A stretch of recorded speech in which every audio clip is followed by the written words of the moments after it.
How's everyone doing? Coder Dan here. Gonna get this baby kicked off here in just a moment. Good morning, good morning. Feel free to raise your hand, come on up. We're gonna be hanging out in the weekly hangout channel. Like always, we have a lot of channels here. We got the rarity farming, we got the Gotchiverse. But for this, we'll be hanging out in weekly hangout.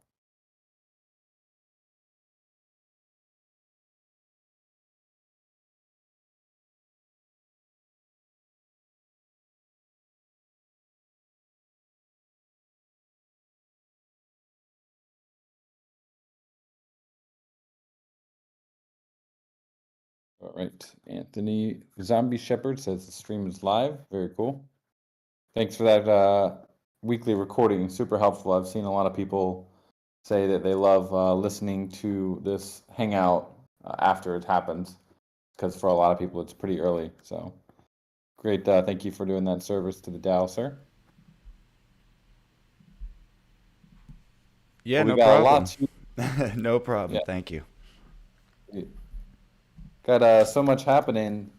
Someone was asking me, I think it was yesterday, yeah, like, hey, Coder Dan, I received my ghost, but how come you haven't made an announcement yet? I was like, my answer was because there's just so many announcements going off, like every couple hours, boom, we're pinging the entire Discord. Feel like it's there's so much happening, so I wanted to give it a little bit of breathing room between all the announcements.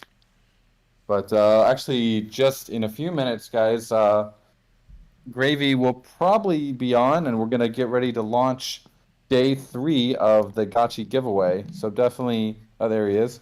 Hey, Gravy. Definitely have your Twitter What's up? open. Hey, good morning. Yeah, everybody should have their notifications on by now, right? You don't even have to have your Twitter open. Yeah, Just for sure. get a text message, see if you Boom. won. Yeah, these Gotchi giveaways are super fun. Yeah, they were going pretty well so far. Yeah, Lots I of was action. lots of action, lots of gotchis in the replies too. Typically with these things, it's really easy to just get a bunch of airdrop seekers, but if you actually scroll through all the replies, there's a lot of gotchi avatars in there. Yeah, maybe everyone on Twitter's turning to Gotchi avatars. Maybe that's the key here. That's what's happening.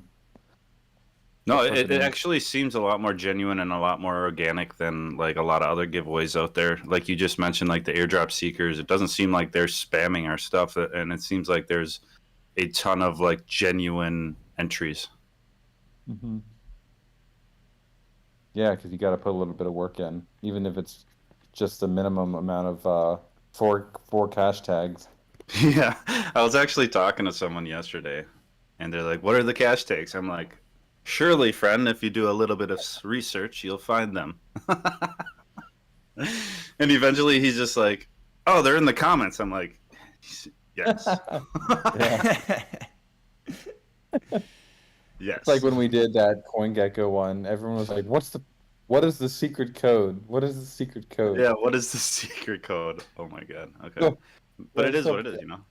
still get people. I see occasionally I'll see people asking about that in the one of our groups on Oh wait, Telegram. they're still asking for the secret code, or they're Like at. like well, it's more about the CoinGecko hat, but Oh yeah, yeah, same vibe. I tell you, it's the Uh, CoinGecko giveaways. yeah, that's true. So yeah, so much happening this week. We're just about 48 hours away from the launch of Gotchi Lending, guys. It's gonna be a game changer, absolute game changer. We might not see it in the first, 3 days, even in the first week, but it's gonna be a game changer for Gotchi Gang because there's just so many cool ways to use it. Like obviously there's the lending out to anyone permissionlessly, but one of my favorite ways is if you have like a hardware wallet and you don't really want to play Aavegotchi with your hardware wallet and have to connect to it every time, what you can do, there's a cool hack you can do. I'll be making a tweet about it a little bit later, but you can create a Gotchi lending listing to yourself, basically your MetaMask wallet, and then you can execute the listing with your MetaMask wallet, your hot wallet. Your Gotchi will get transferred over to that hot wallet, and then you can play the game owning that Gotchi. But there's no risk of you lose your private keys or whatever. That your Gotchi is safe. So I've seen a lot of like parents playing with their kids. I think this is a great way if you're worried, if you want your kid to play with your Aavegotchi in the Gotchiverse, but you don't want them to like accidentally transfer all of its assets away, like I did when I was like 8 years old. I gave the password to my account to a scammer in one of the MMORPGs I played. So even if your kid was actually like, "Sorry, Dad, I accidentally gave away your private key," that would be horrible. But with this method, it wouldn't even matter because the Gotchi can't be transferred out from the wallet. So once that rental lending period is over, you just end the renting in the lending period, and the Gotchi will go back to your hard wallet. So definitely, if you have like kids that are going to be playing it, definitely could think about doing that kind of maneuver. Really, really helpful. Win seed phrase, daddy.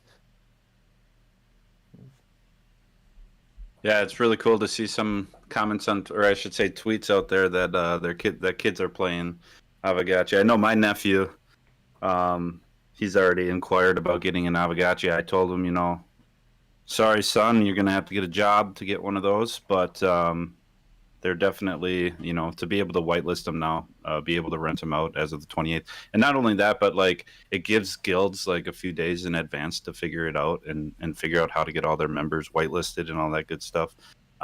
So super excited for Monday and definitely just to even figure out how it works on the front end. Yeah. Yeah, we are.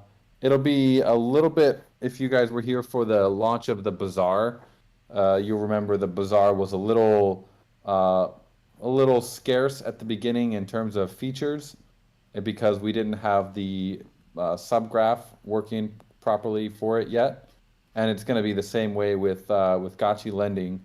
When we first launch it, it will not have the subgraph on Polygon mainnet yet. So it's going to be pretty bare bones in terms of what you can search for and filters and stuff. But it will show like the top a couple hundred listings, I think. But that subgraph, we'll have a much quicker turnaround on that for Gotchi lending. We're already working on it. It takes so long to sync these subgraphs now. Like it takes 3 to 4 days to sync the Polygon, our core Matic subgraph. And so if anything goes wrong in that 3 to 4 days, it'll be right at the end, and it would crash the pending subgraph. Then we'd have to start it over again. But we will definitely have that subgraph up as soon as we can, because that will add a lot of functionality to the lending. But it'll definitely be usable. It just won't be as fully featured as we would like. But that's how these things go.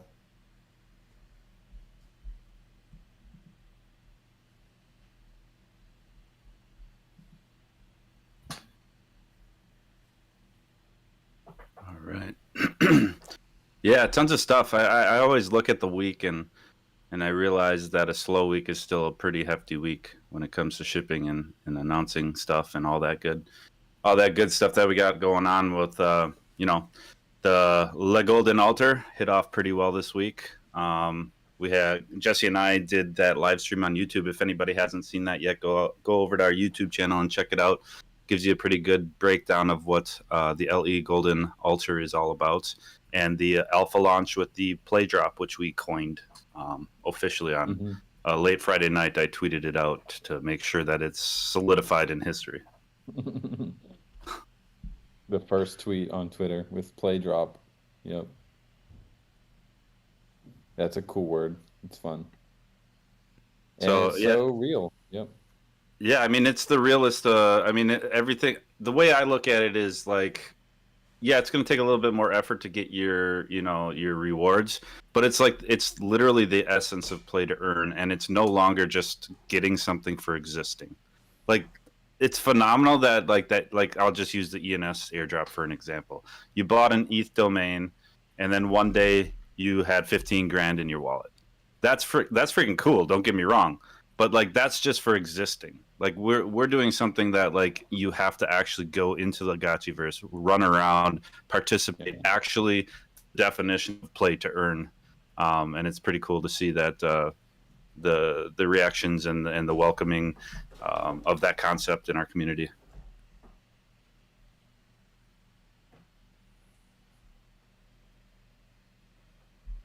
Yeah, with ENS and all these other airdrops, you're getting airdropped responsibility, as they always Hmm. say. Yeah, I sold yeah. my ENS pretty high, like $70 I was able to get, Ooh, that's nice. and then it's crashed down to what, like $12. But if Yeah, you don't put any work into it, you don't appreciate it. And there's nothing to spend it on either. There's nothing to really use it for. With the Alchemica, like we got these altars. The first use case for the Alchemica is going to be getting this sweet golden altar, which I think it's hard to say how many players will opt for the golden altar, but I would say, I think it'll be a good percentage of players that'll be opting to get that golden altar rather than holding their Alchemica and waiting for the April release. yeah. Well, let's put But it this it's way. a game, it's Let's strategy. put it this way. Like, it seems like everybody can get a golden altar right now because we're so early. But I mean, this game has a 30-year like outlook. Imagine what a golden altar look is going to look like in like 5 years, let alone 6 months from now. Like, it's Yeah. something I don't think people, in my opinion, people shouldn't hold out on because you got this one chance to have a literal golden altar. Yeah. And there will be other limited edition NFTs, I'm sure, in the future. There's going to be tiles as well, though we haven't even gotten to the tiles, guys. But we showed the corner of the tile, but that is separate. And this golden altar, there will never be like another minting of this golden altar. There may be other skins of other installations, or there's going to be new installations, but this golden altar will be definitely it's a once in a lifetime thing. Pinsky says best is to sell Alchemica for cheap. That's it exactly. Just So paper hand it. yeah, it's just great a great idea right there. Great concept.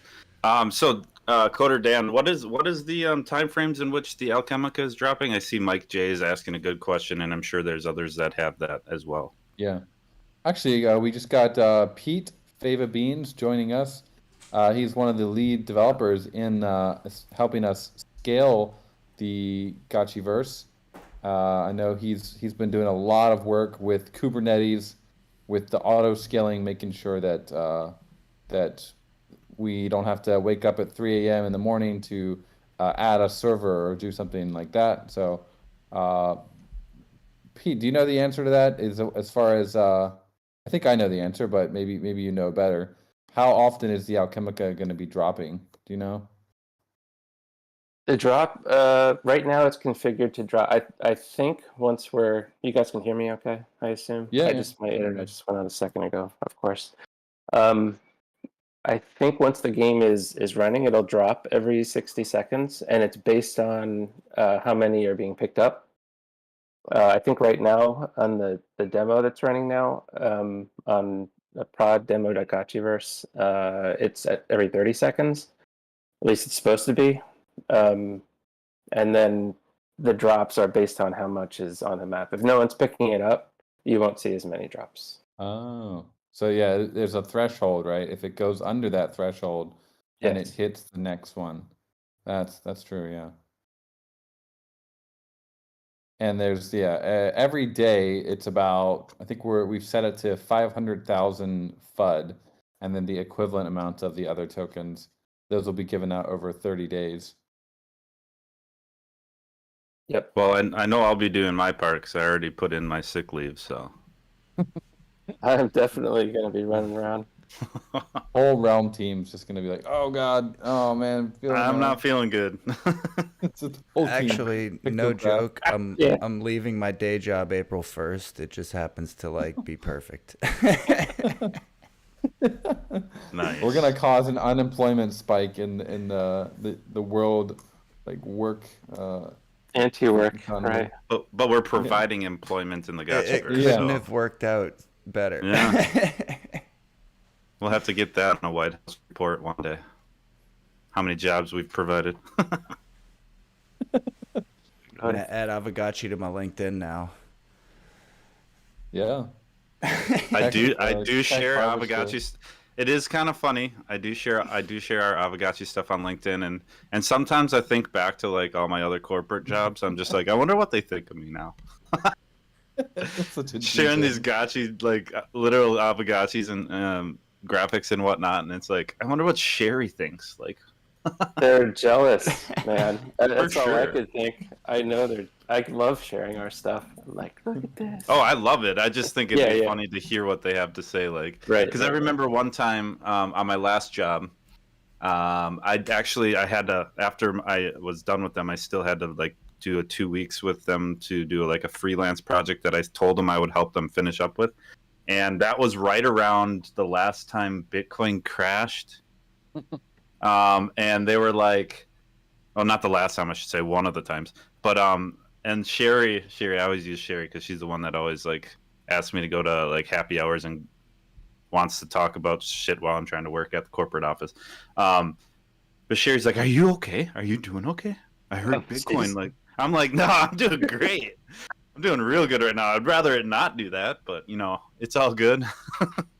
I'm It'll buying bounce more. back. Are you kidding? Yeah, I'm like, yeah. She was like, "Wow, you just, you just left this job and You Bitcoin just just nuked crashed. your Are you future." okay?" Yeah, exactly. I'm like, good thing I was in well before that, so we don't have to worry about this. And by the way, this is like the 100th time.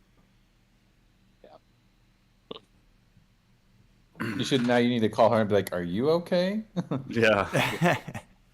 Gas is like $8 a gallon now. Are you doing okay?" I literally Thought just we- talked to my insurance company about driving, and I got my insurance got lowered because I don't drive. And so, like, I think I've been doing 3,000 miles a year, which is phenomenally low. Yeah, that's great. What do you bike, or you're Well, nervous all the time? yeah, like everything that we have is like in my little area. Yeah. But if we do go driving, now that I got a kid, we go in my wife's vehicle because it's a SUV and it's bigger, and I have a German Shepherd too, so to try to get everybody from one place to another and like luggage and stuff like that, it doesn't fit in my car. So we mainly just use one vehicle, and then my car sits in the garage like a shiny, nice object that I shouldn't really own, but I do own. If only you could rent it out and someone could drive it for you I know. How do we get that to work? and pick up Alpha with it. No, Tamagotchi, I got a 4-seater car, but like I can't fit everything and like luggage into my vehicle. I live away from family.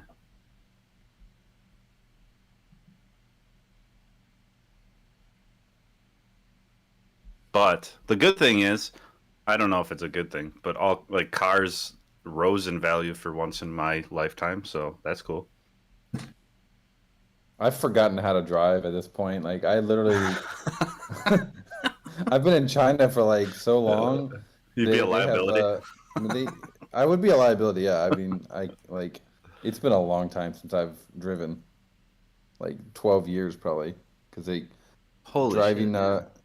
Because like yeah, they have DD and they used to have Uber, but now it's DD here, and if you're in the city, I used to just get the bus everywhere, but now the DD's Uber is so cheap. Like, why would can't even fathom like driving a car in the city.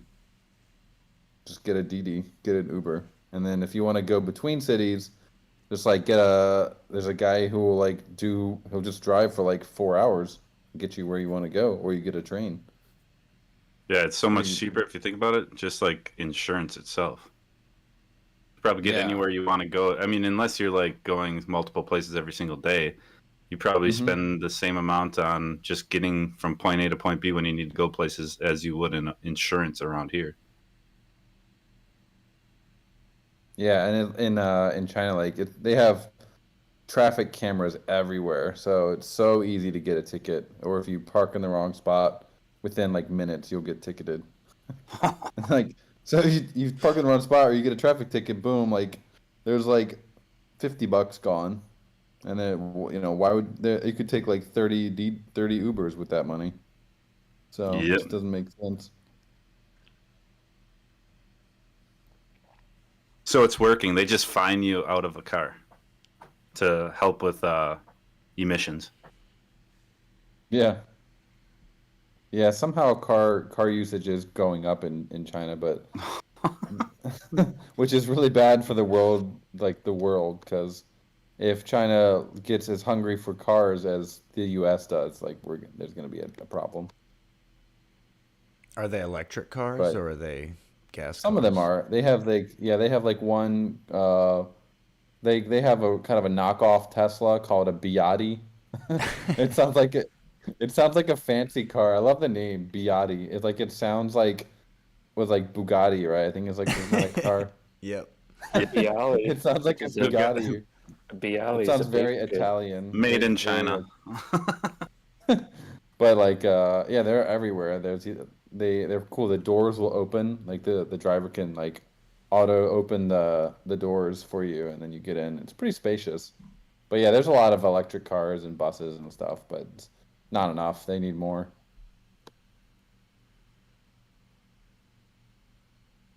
But I almost bought some Biotti stock because I was like, man, I see these things everywhere. And I should have bought it but I don't know how to Stocks. invest in the Chinese stock market. But Stocks. but it did go up. I should have listened to my instinct. It did. It went. It pumped pretty hard. I remember when I was in the stock market, and then I got out of the stock market. I did make a bit of money on Neo, which is another Chinese electric vehicle. That was fun. But then it got extremely corrupt, and I didn't want to be a part of that, and went 100% crypto. So Pete, how are we doing? We gonna make it for the 31st? What are you thinking? We looking Yeah, good on the Kubernetes side? yeah, everything's looking good. Especially, yeah, definitely on the infrastructure side. Um, yeah, I don't see anything that would, at least right now, that would prevent us from hitting that date. We're all super excited for it for sure, both Yeah. as players and as the dev team. Kubernetes is, yeah, it's been great. I have it scaled. I have it set to scale very conservatively. So as soon as the CPU, we don't wait for the CPU to get to 95 before we scale Hmm. up because then people are already having issues. I have it set really low. Not really low, but I think it's at 35 now. But Wow. we have we just kind of watch the CPU, and there actually is a module in Kubernetes that we could install that would basically give us suggestions, like you should set Hmm. your horizontal scale to this or that. But right now we're just eyeballing it, and 35 to 40 has been real good, and that as soon as when traffic does start to go up, it scales within it's anywhere between 30 and 60 seconds. Hmm. So you need that lead time kind of in your Yeah. CPU estimates. So by the time more people are in, if the trend continues, the hardware's already there, and then it scales down even more conservatively. It'll keep the hardware on for longer than it would have waited, for the scale up. Um, so all good. And the containers, I mean, one of the reasons, there's lots of reasons for adopting Kubernetes, auto scaling being a big one. And, that's the motivation there is, I think I've said this, before, but so if I'm repeating myself, I apologize. But, I and the team take it very seriously that this is real money. And you all, as players, have put your real money into this. So any downtime in my mind is just not acceptable. I mean, there will be some, it's unavoidable. Everybody has downtime, but wanted to mitigate it as much as possible. And, you know, if something were to go down and we didn't have auto scaling and auto healing, you know, you'd be sitting there not being able to play while I'm getting out of bed, falling down the stairs, you know. One or more of us would be doing that, and that's time you're not playing. So I wanted to get that layer of protection in there. Plus, yeah, I could talk about Kubernetes for a while, so stop me if you want to. But How big is our fleet that we're running? I have the minimum set at so in Kubernetes, they're called pods, which are basically processes. The fleet runs between 3 and 4 nodes, which are EC2 instances, which you can think of as a computer, basically. So we have 4 per region right now, running between 48 and 64 instances of Realm on each region. So in total, that's about 192. We might be able to scale that down a little bit. There's a minimum and a maximum you can set. And so the minimum's at about, I think the minimum's either at 64 or 48 at this moment. I might have put it at 48 before the weekend. And switching that is just, you know, takes, I don't know, 30 seconds to a minute. It's really easy to, really easy. Oh, thank you. It's really easy to, and intentionally easy. You don't want this stuff to be hard again, because if you have to jump through hoops to make any of these kinds of changes, then all our players aren't playing. So our fleet right now is about 48 to 64 processes, which means instances of Realm server per region. So quite a few. Yeah. Hell yeah, Kubernetes. Yeah, and the other thing, just to Kubernetes, it's auto scaling is like one aspect, but the other thing is it makes efficient use of your hardware. It abstracts it a little bit. You can say how much CPU your service needs, and it'll automatically, based on however many computers, I'll say EC2 instances you have, it's called bin packing. It'll organize, like Tetris, basically. It'll organize your services to fit the current level of hardware. And the cluster autoscaler, which is different from the pod autoscaler, the cluster autoscaler will say, uh-oh, are we approaching where we need another EC2 instance, another computer? It'll talk to Amazon, and it'll automatically bring up 2-3 more instances per region if we need it. So it's not only a CPU-based scaling, it's also a hardware-based scaling. And the fact that we're in containers means when we run our processes, we're not running them alongside. When we run in a Docker container, we're not running like on a machine. Like if we were to use regular EC2, you could have other crap running there. Somebody could have come on and installed this or that, who knows.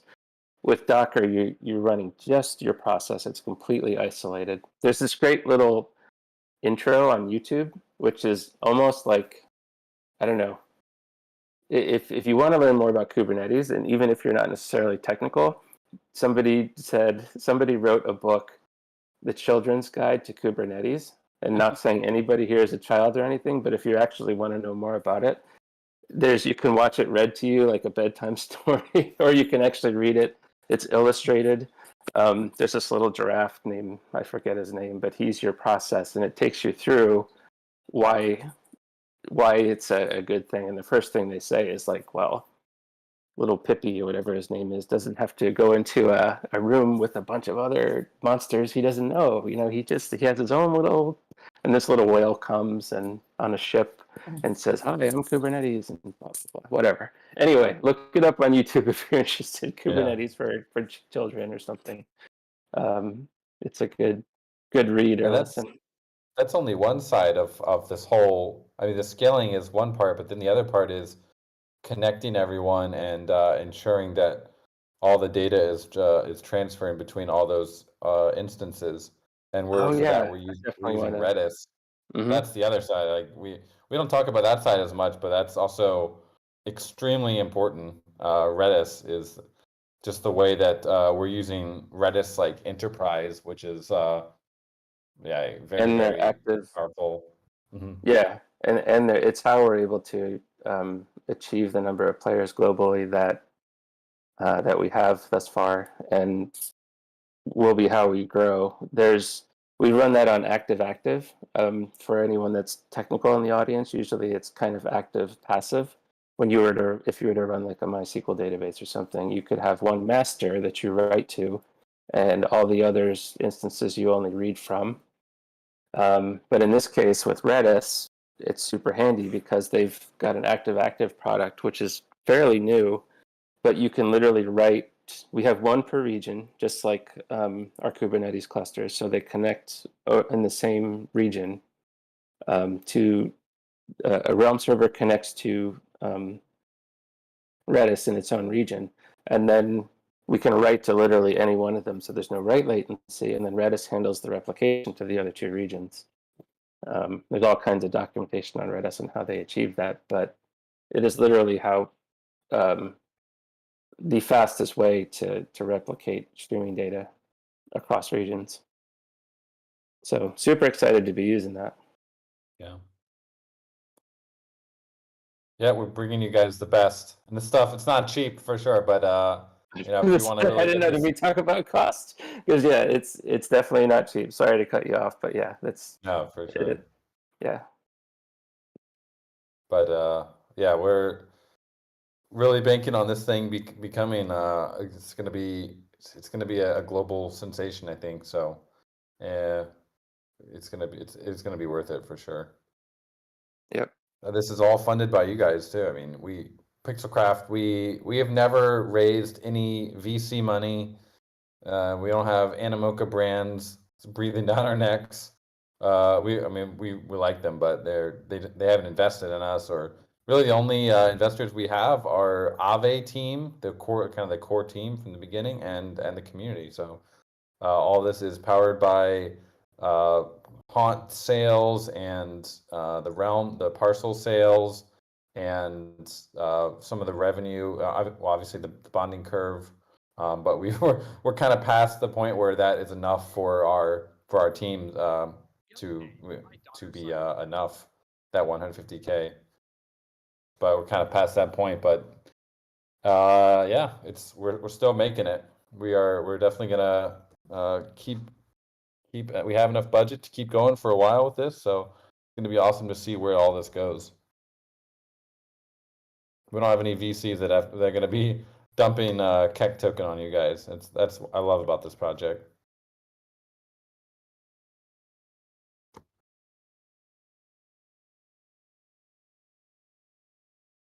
Yep, we are powered by our friends, powered by the people. Exactly.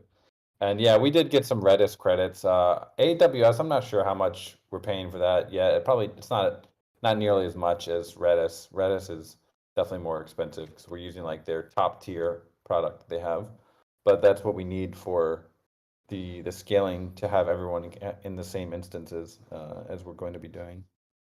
There will be a problem though if 10,000 Gotchis try to gather together in the same instance. I can imagine some chaos there. It'll probably be pretty laggy, so might have to have some way to prevent too many gotchis from entering one area. That would be.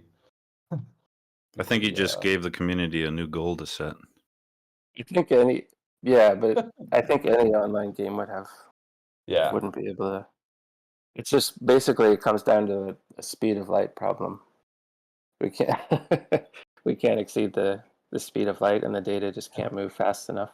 So damn. One day. We're working on that. No, we're not working on that one. Quantum computing, maybe. We'll get on it. Well, I'm afraid I must dip, if that's all right with everyone. All right, thanks. Are there any other questions I can answer before I go? No, I mean, you've said a lot. Yeah, maybe one day we'll have a Gotchi Tech Talk. Someone had that great suggestion where we can get. I know we have a lot of software engineers and developers in the community, so it'd be cool to go even deeper in this kind of stuff with those interested. Yeah, be happy to. All right, everyone. And, enjoy your Saturday. All right, thanks. Yep. See you later. Everyone. Bye. Yeah.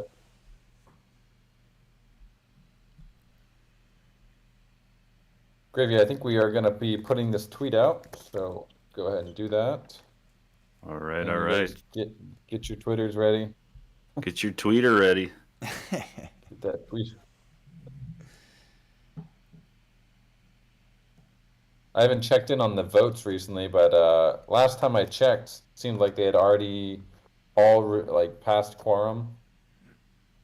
Anyone checked in on vote.aavegotchi.com recently? It's a good question. I always see them, I read them, I vote, and then I wait. Yeah. I'm always early enough where it's. Let's see here.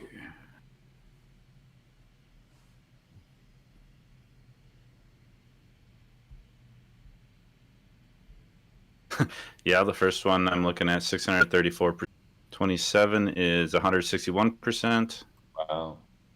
26 is 156%. 25 is 162%. And what 24 is 24 is 163%. Maybe quorum's too low. They crushed it. Quorum too low. But before I remember people were saying like quorum's too high. Quorum So, must I be mean- 20%. The lowest was what, 152%? Alrighty.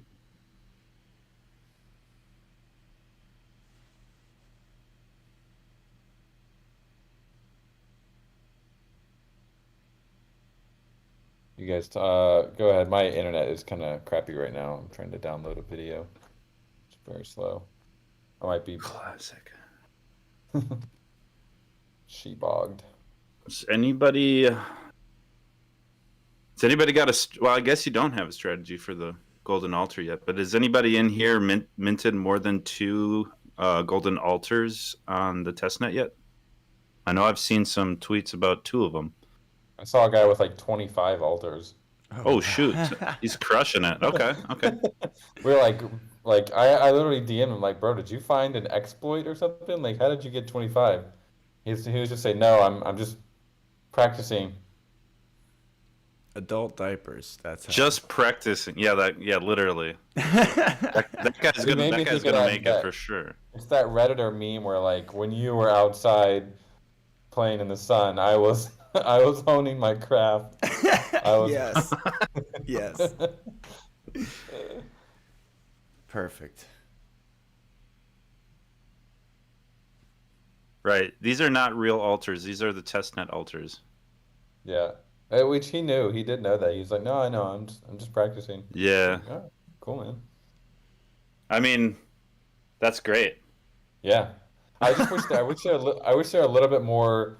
We haven't had this version is very bare bones. There's no inertia, there's no gravity of the gotchi, so it feels like the gotchis aren't like they all move kind of the same. But eventually in the April and then later versions, gotchis will start moving differently. They'll have inertia and gravity. They'll feel kind of more like race cars a little bit. So there'll be definitely more strategy to how you play and like how you move around. Right now it's just a little bit simple. And we will be testing diagonal movement. Once that, it's kind of hard to really tell if we need it yet because adding the inertia and gravity might already be enough. We don't really know yet, but we will be definitely testing diagonal movement.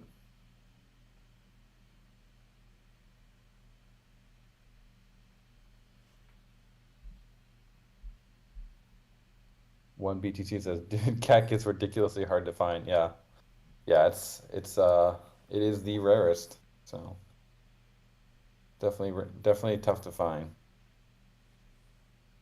But when you stumble upon a 25 block of keck, it's like, oh yes, it feels so good. I saw somebody took a selfie with one on Twitter. He's next to a 25 block of keck. I was like, if I was anywhere close to you, I'd be snagging that thing while you're taking a screenshot. Right? Yeah. The next screenshot would be somebody running away with it. Yeah. Yep.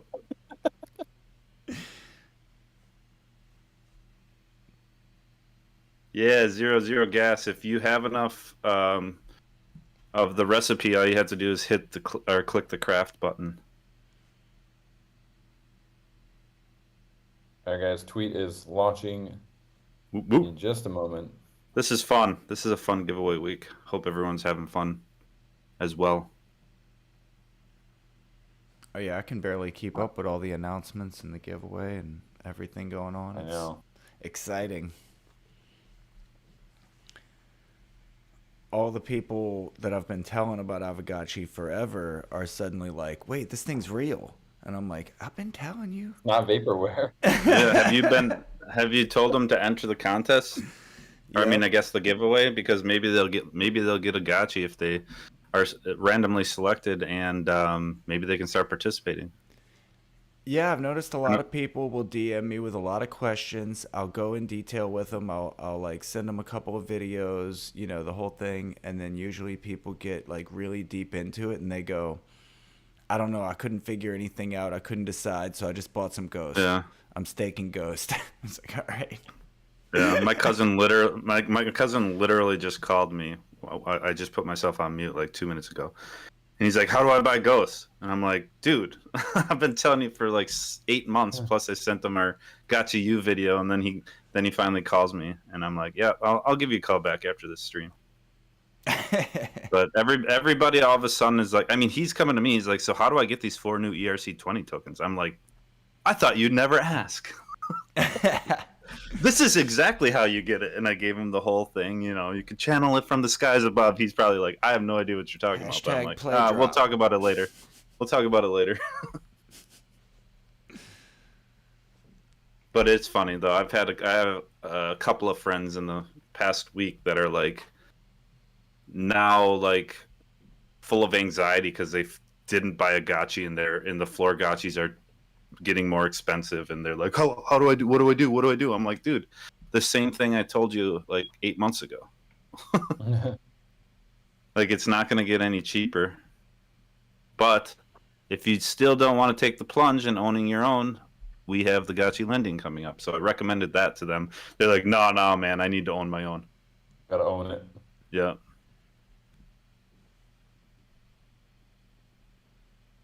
First worlders gotta own stuff. You will own nothing. I was just going to say that. You will only own NFTs. And you will be happy.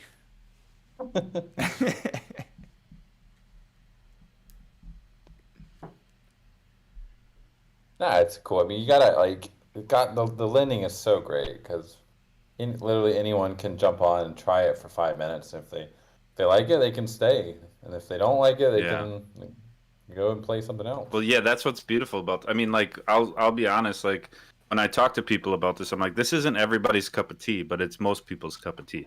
And like, when I talk to him about this, like my uncle, for instance, he's like super big into like XYO and anything that. So he's super Pi, all those kinds of things that you can get on your Android. And I showed him this, and he's like, I don't get it, man. It's like, what? He's like, I thought the graphics would be better by now. I'm like, dude, that's intentional. What are you talking about? Yeah. You remember Mario, right? Because that was pretty dope. But yeah, he's retired now, so he's le boomer. Yeah, I'm sure the graphics are gonna be off-putting to some people, but it's like if you look at what Twitter looked like when it first launched, Yeah. like all the great startups look a little bit lo-fi when they first start because you're trying to ship fast. Like, you don't, if you're shipping with like amazing graphics right off the first day, either you've spent a lot of time, like many years working on that, or that's the only thing you've been focusing on, and you like we've seen plenty of examples of that. Like, oh, we have amazing graphics, but well, we can't really do much else in the game, or we haven't worked on our economy at all.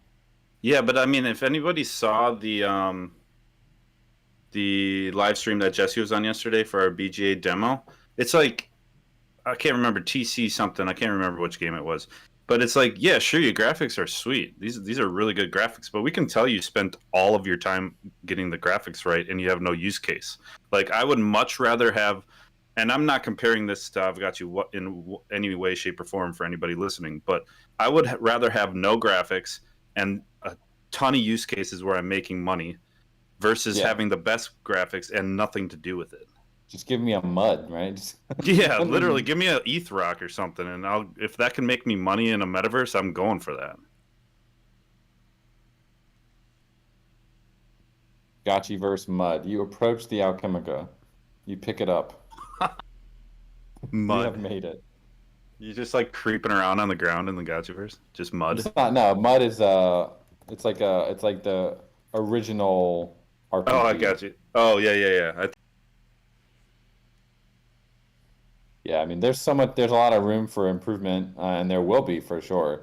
But a part of the fun is like we want to give as much control over to the community as well to be able to decorate the world. Like we can provide assets, but ultimately, I think it'd be really cool if the community is like the players are decorating this world, especially the Citadel. You know what? I think that's going to be the ultimate test of our decentralization, is what graphics will be portrayed, Yeah. what decorations will pop up, Oh, that's really because it's gonna get wild. Yeah, I was saying that a while back when we were talking about the like how there would be kind of like district DAOs to kind Like of a have a yeah, like yeah a cohesive look and everything. Just and like a red leg district is definitely going to pop up somewhere. It's inevitable. yeah, like it's just weird having like you have the guild, you have the greater DAO, and then you have like your little DAO, and then you're in guilds that are not necessarily in in the same neighborhood all the time. And then yeah, like you're gonna have neighborhoods you might not want to go through because you're more likely to get mugged. You know? The dark side. Liquidators. This is Liquidator Town. Oh, that's hilarious. There's going to be like a dark alley in the Gotchiverse.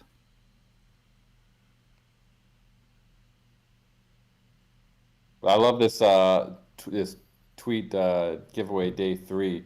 How you learned about Aavegotchi. This is so cool. Because we don't really know. A lot of people just kind of find it, but we don't really ask like, oh, how did you find Aavegotchi? This is really cool to see how everyone found this little corner of the internet.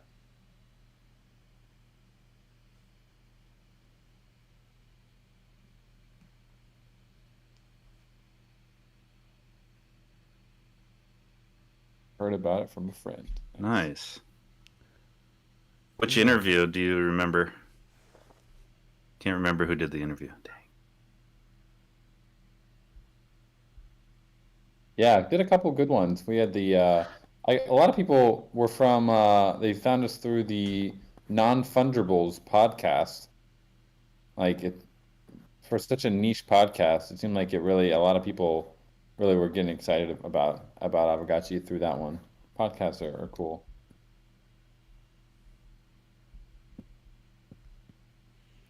I can't remember exactly how, but I think I was really deep into Aave when I first got into like DeFi and stuff, and I think it was like that, and I was like, Aavegotchi, hold on.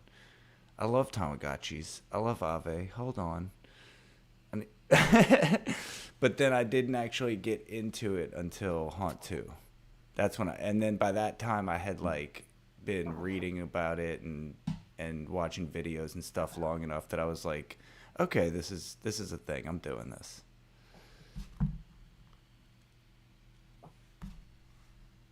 So when was your first GBM auction? It was Haunt 2. Oh, yeah. So that's when you fully entered, yeah. Yeah, Okay. I was watching for, I guess it was the Venley raffle that was right before that, or That's right. yeah. The Venley So raffle. I was The watching Venley from the raffle. sidelines at that point, and then I got it at You're like, Haunt this is 2. a shit show. Yeah, you're like, what? How many mustaches went? And that's it? What? That was not our brightest moment, but it wasn't our fault. It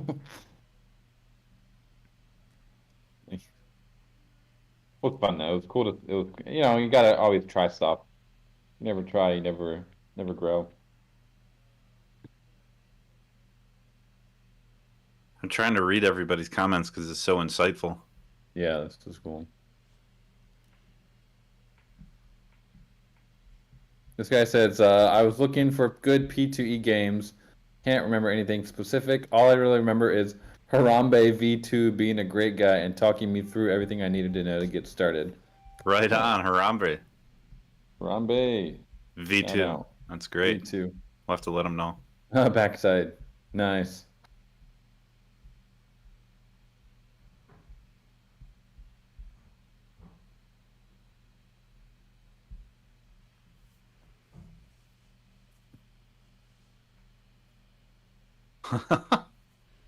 Yeah, we'll have to share that with Harambe.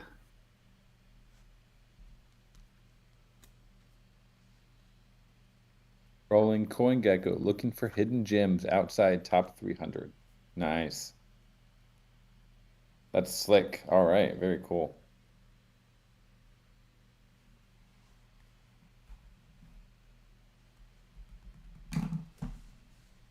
Cool, great. I love this. Great tweet. Really cool stuff.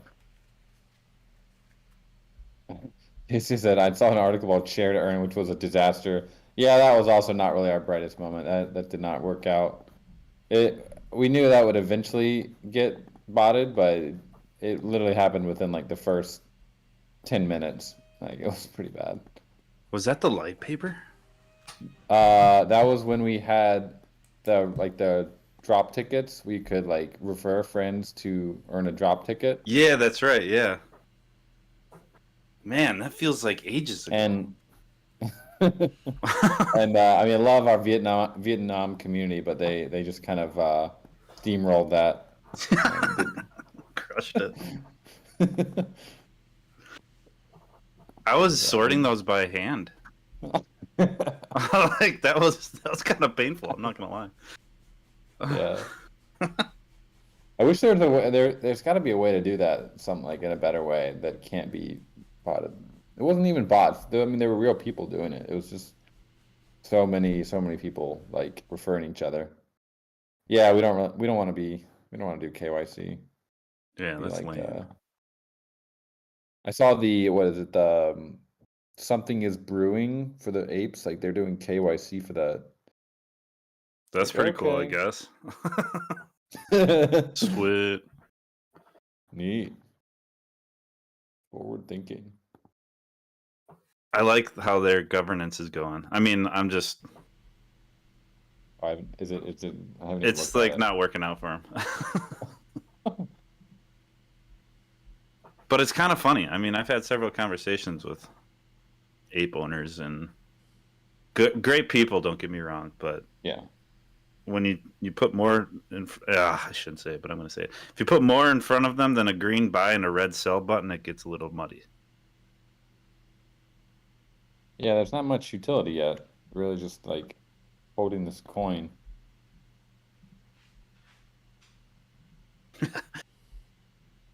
I'm Now- looking at their snapshot here. Proposing the DAO, voting, budget, staking pool. So all right, we're gonna stake tokens and give out tokens. Cool. So now they want to do that. Before their utility was their only utility was meeting another bake owner in real life and buying him a drink. Get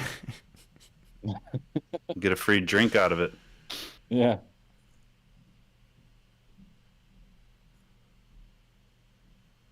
Apes are great. They're bringing more.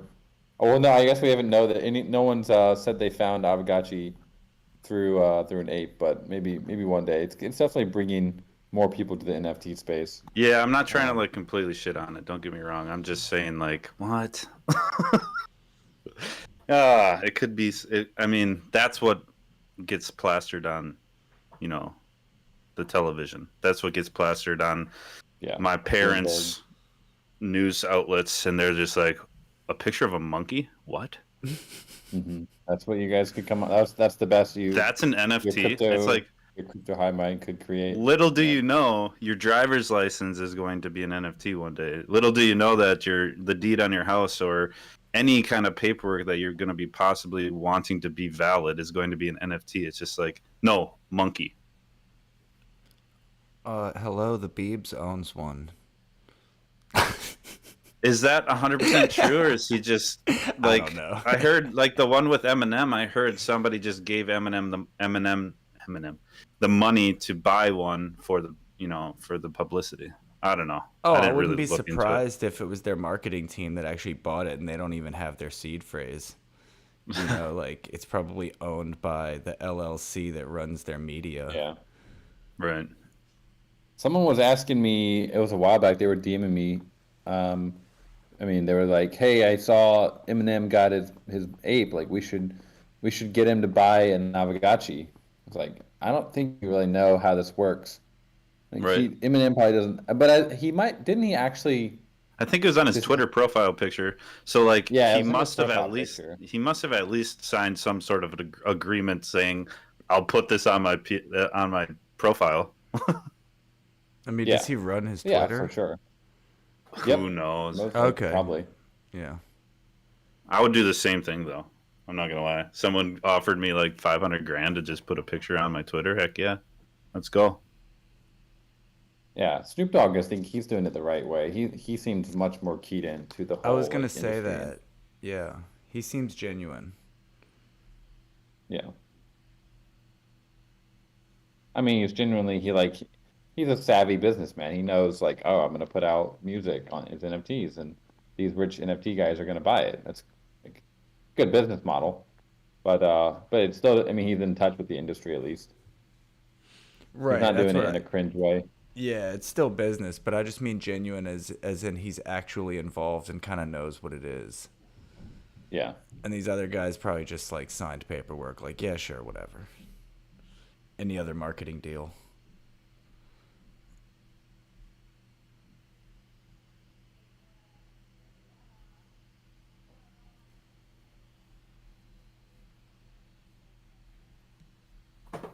That would be weird though, big celebrities getting an Aavegotchi because they probably wouldn't play it themselves. Maybe they let their kid play it, or that it's just you can rent some famous person's Aavegotchi.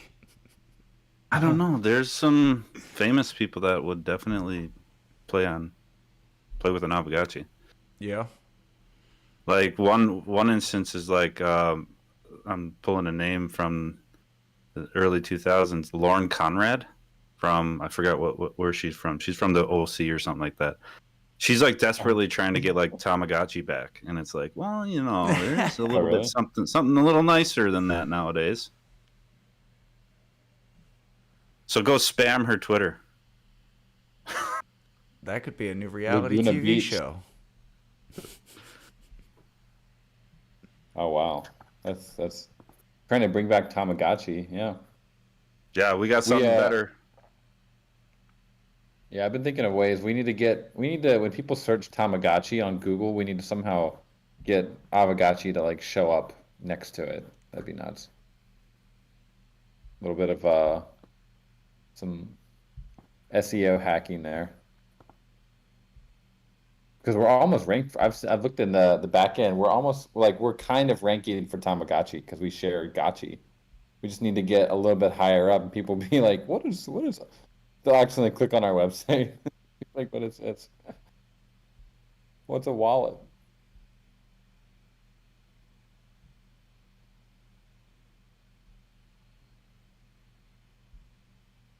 But I think the main audience, like as the Gotchiverse comes online, we're gonna want to get people twitching, like streaming on Twitch, and get all sorts of like streamers playing the game. That'll really drive the adoption as more people like cause when you stream a game on Twitch, you're not actually making money unless people are donating to you. But what if you could stream and make money just by playing the game, and then people are also donating to you because they enjoy the content? That would be holy grail. That's my plan. I'm on Twitch. Yeah, yeah, exactly. How many followers do you have now? Or Not subs? many. No, no, we're still so niche, but we'll get there. Yeah, my YouTube is growing much faster than Twitch, but I guess once gameplay opens and I'm doing everything on Twitch, it might switch. Hmm. The problem with Twitch is all of my like tutorials and instructional videos don't stay. Everything like gets erased Yeah. after a week or something. So that stuff lives on YouTube.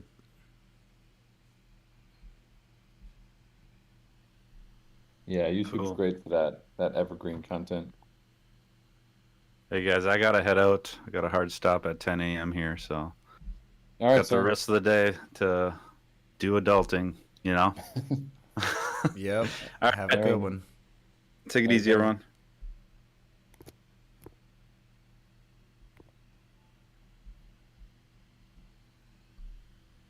So you can, someone's saying pre-search has a function, stake tokens for keywords. So we could theoretically we could stake their token to get Aavegotchi to show up for Tamagotchi. That's pretty cool. Anyone else want to come on and say hi?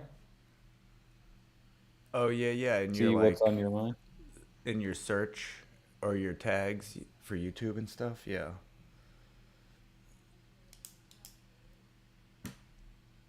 Yeah, if you guys are doing YouTube content, I used to do YouTube, so I know a little bit about the algorithm and stuff. It's really important that you triple the keywords that you're using. Like if you have a keyword in your title, you should also have it in your description, and you should also have it in your video tag for your video. So like if you want to rank for the Gotchiverse, you need to have the Gotchiverse in your title, you need to have it in your description, and you need to have it as a tag on that video. And then basically the algorithm will just read that. And Gotchiverse and Aavegotchi are really, really easy keywords to get right now. There's no competition. And so you can rank pretty high for like Aavegotchi. And it's actually it's a nice keyword right now. Like obviously I'm not doing YouTube content at the moment, personally, but if you just look at uh, this is a cool plugin called vidIQ. You can kind of see it shows Aavegotchi has overall score of high for volume versus competition. So really good keyword to if anyone is thinking of making YouTube videos. It's a really good time right now because there's very little competition, but the volume is creeping up as more and more people discover Aavegotchi. Good morning, guys. Hey, good morning. Hey, good morning. Yeah, I had nothing specific, but I'm a little bit shocked that we don't have too many listeners this morning. Just want to jump on and say, definitely don't slack.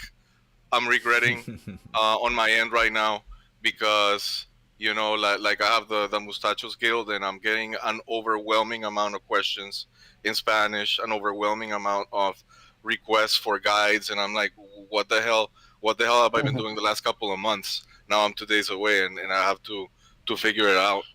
But it's definitely really bullish, guys. I don't know if anybody's still doubting that we're gonna see an influx of a bunch of people. I'm starting to see it, and definitely wanted to share that. You definitely want to get prepared as much as you can, and also jumped in because I'm also a little bit surprised. Nobody's hounding Quarter Dan with questions. There's I could throw like 50 questions your way right now about everything. Yeah, yeah. I mean, I'll take a few for sure. I think the main question I think people are asking is when exactly is it going to launch? And most likely it'll just be our normal launch time. I think it's a Thursday, right? So it Yes. probably will be 1 or 2 p.m. UTC normally because it's a good time for the dev team, especially they're kind of beginning their day, and if anything goes wrong throughout the day, there's plenty of people to kind of babysit the servers. That first day is going to be probably as we know with launches and auctions and stuff in general, it can get pretty wild, especially if we have like 5,000 gotchis joining the server. Could be messy that first day. So we are gonna try our best, and any difficulties we have will be definitely smoothed out over the first couple days. But we will try our best to make sure we get a decent launch. Any other what other questions? I mean, for instance, like the liquidity side, I'm thinking, very Mhm. quickly we're gonna have people wanting to cash out. So if you could walk us a little bit through your own thought process as to starting out with QuickSwap, how we Yeah. expect to. We're basically gonna be pointing out people to go to QuickSwap, but with an asterisk. But don't forget to check out the GACs. So if you could talk a little bit about that, like on the tokenomic side or on launch day, what we can expect. Mhm. What are your thoughts, etc.? Yeah, so QuickSwap, we will be deploying the pools uh, about 24 to 48 hours before, well, probably 24 hours before the launch. Basically, we want to deploy them pretty much in sync with the main launch, so there's not people just doing all sorts of front running and things like that. It's the thing is that we're not going to put a lot of liquidity into the pool. It's as we mentioned in the uh, post on the DAO, it's going to be, I think, 10,000 USD total for the first week, because we don't know the price of these tokens, and if we set it too low, there's just going to be front runners coming in and they're going to just snap up all possible liquidity as much as they can. If we set it too high, it looks really bad for the token. So there's no real scientific process for doing it. We're just gonna add liquidity bit by bit, but people will be able to supply liquidity on QuickSwap for the first month or so before we get the GACs up. The GACs we're aiming to get that in April. We have the contract and everything is pretty much ready to go, but there will be a lot of UI work that our team will be focusing on in April. So we'll be on QuickSwap at least for a month, maybe a little bit longer, until we are fully ready to transition everything over to the GACs.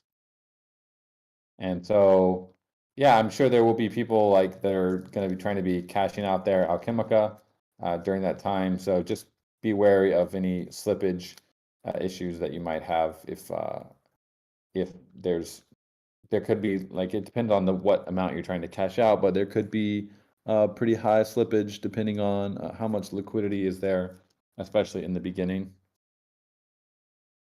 So, Yeah, I and yeah. mean, with that limited amount, just if you have a couple of players deciding, you know what, I want to buy this Alchemica. The Yeah. chart's gonna be probably really interesting, and I guess that's what you guys were hoping for, to let a lot of price discovery happen from the Mhm. get go. Yeah, I mean, I would love to start it from zero, but you can't do that. There's no way to really start a token from zero without it just being ridiculous. So we're starting it from, in my opinion, the valuation is very low compared to probably what the reality is. But we are going by the price of a parcel and the basic what the market is telling us that the Alchemica are worth based on the parcels. But I think we all kind of know those are probably quite low compared to, for example, the demand for the golden altar, which if you calculate it out, the price of the Alchemica all combined together, I think at the current valuation, it's about 3 or 4 ghost worth of Alchemica to mint a golden altar. And so it's obviously that's very low for probably what the golden altar will be worth. And so uh, I would say what I'm going to be doing is I'm not going to be selling any Alchemica. I just want to get I personally want to get as many golden altars as I can. Obviously, I won't be able to play the game 18 hours a day, but as much as I can manage, I'll probably be buying some Alchemica to get golden altars, because those will be, I think, very cool collector's items in the future. No, yeah, that was a genius idea to introduce, like utility for the Alchemica right away. So Mhm. then that's so much better than figuring out how much how many Yeah. people we're gonna have playing, trying to cash out. So we gotta see liquidity. That was really congratulations on that idea. Yeah, And I mean, thanks. definitely, if you look at games like World of Warcraft, the limited edition pets and stuff from day one, those OG items, Yeah. in those economies, those items become very valuable. So definitely FOMOing a bit on the golden altar, le golden altar.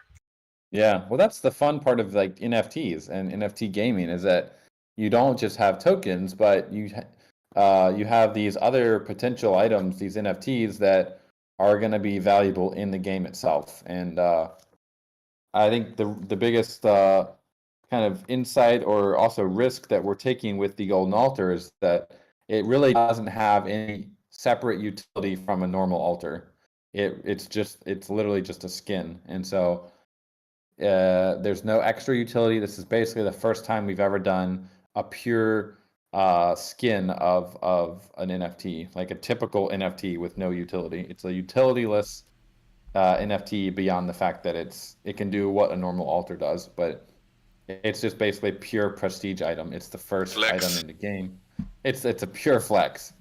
Yeah. So Nice. I think it's cool because it's gonna also help set a floor price for what the Alchemica will be valued at as people trade the golden altar and we eventually get a valuation for it. We're gonna know what that valuation is at least initially in the first month due to the trading on the bazaar, and that will kind of also help set the floor price for the Alchemica. I have So yeah. another huge question, a little bit unrelated, but definitely don't want to forget to ask this one, and it's about the rentals. I mean, of course, you Mhm. guys, I assume you test things and stuff, but what's gonna be your guideline as far as rentals? Like, if since we're gonna have rarity farming, for instance, what are the risks of losing your ghost? And for instance, on day one, how risky might it be to rent out your Gotchi with expensive wearables? Like, would you suggest people are fully unequipped before renting on the first few days, or has it been battle tested to the point that feel free to rent out your Gotchi wearing myths is gonna be fine? I would say we have done a lot of extensive testing with these contracts. I've personally tested them locally with like trying to bridge them, trying to transfer them, and trying to list them in the bazaar, and all those seem to work perfectly. Like you can't do them. The contract reverts. So but at the same time, this is new code. It is not battle tested. It's very new code. So treat it as there are potential vulnerabilities and security risks, just like you would with any like a new staking contract. And as we go through and more value is like moved through it, then we'll start to get a feeling for how secure it is. I mean, my feeling is that it should be very, very secure because it's really not that complicated what we're actually doing. We're just moving in the Aavegotchi and locking it, just like we would in the bazaar. But yeah, I would not.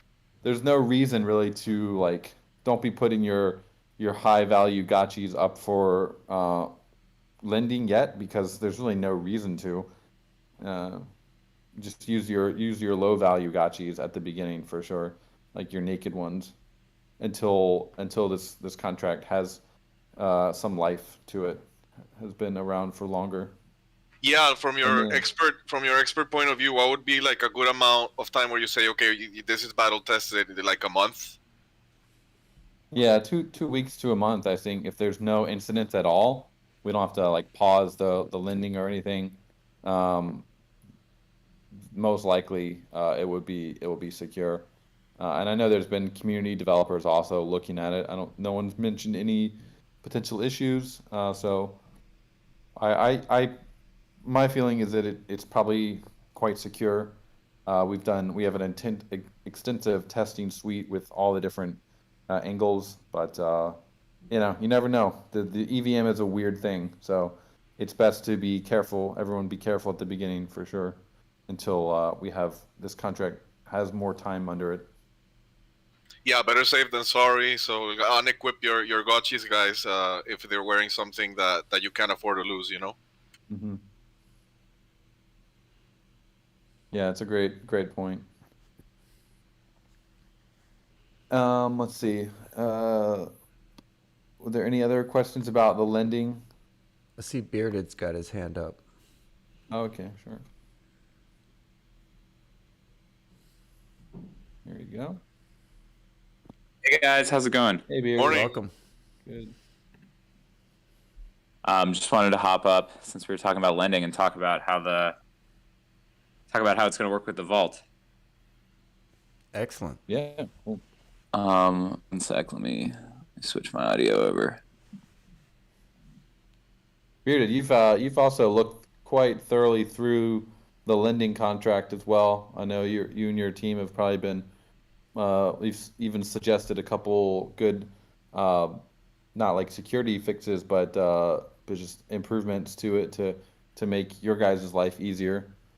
But obviously, we have not had full audits on these contracts because every time we try to do an audit with a firm, they're just so half-assed about it. Like they don't take the time to understand the full Aavegotchi contracts.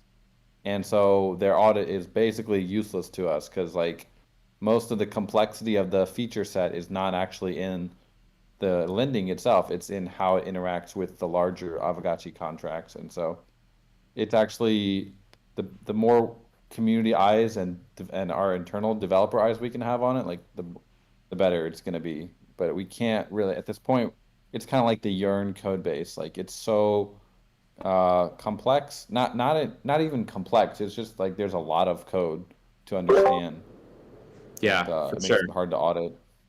Yeah, like you have to come in having an understanding of knowing like, all right, if we're going to be transferring these gotchis over, like I also need to go and look in the bazaar facet to make sure that that you can't list it on the bazaar, and that takes that's a pretty steep learning curve for auditors to come in and get up to speed.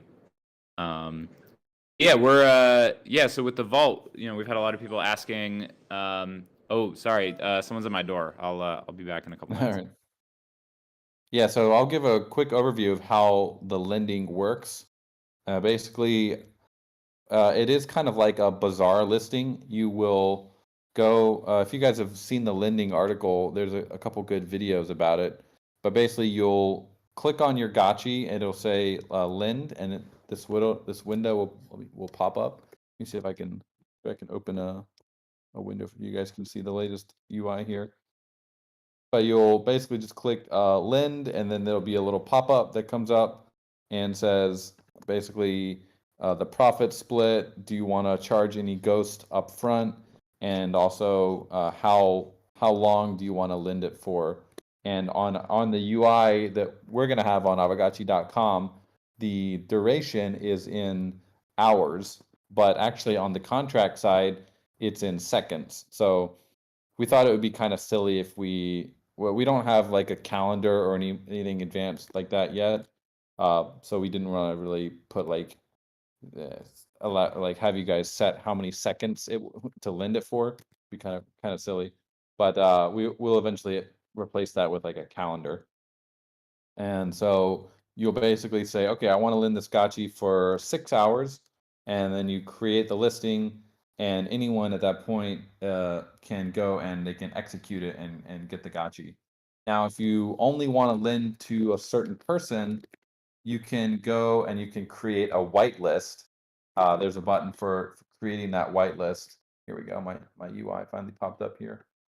So here is what the lending listing is going to look like.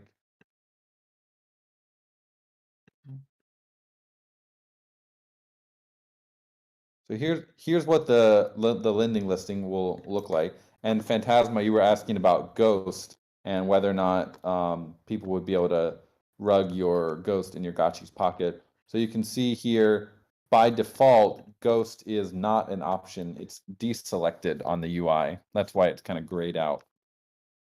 And so and unless you actually want to split Ghost, there's no real point to split it at this point. But we have it on the UI in case someone wants to.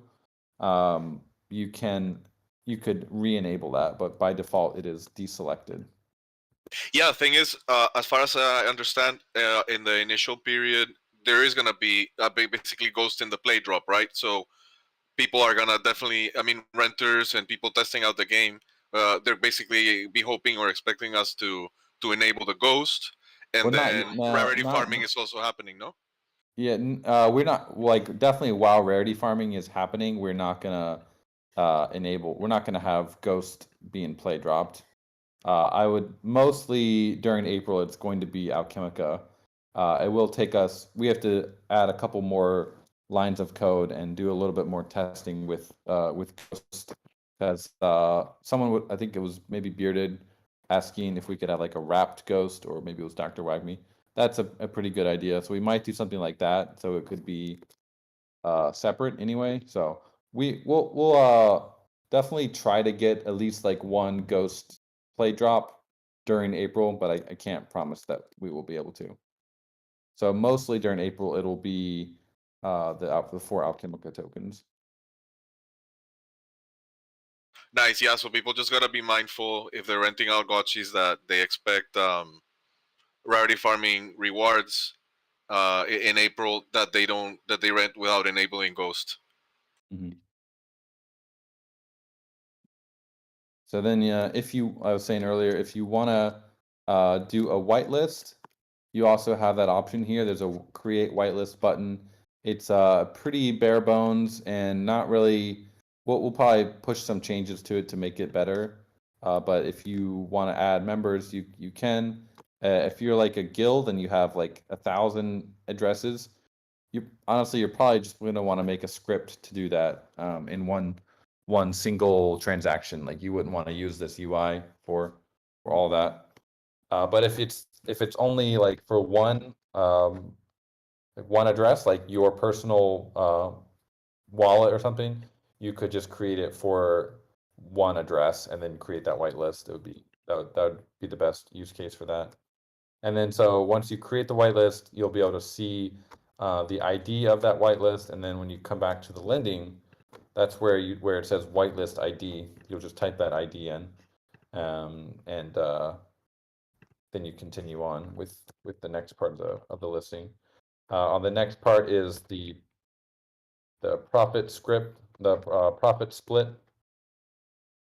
And so by default, the 100% of the profit is going to the owner.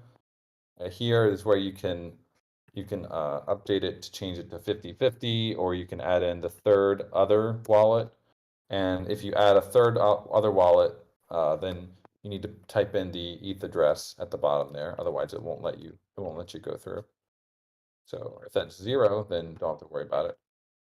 And then yeah, after you've done that, you just go and you create the listing, and it will create it, and people can go over to aavegotchi.com/lending, well, app.aavegotchi.com/lending, and that's where they'll be able to see all of the different listings that are currently available. And we'll have that on the front page of the site for a while, just so people can get used to it.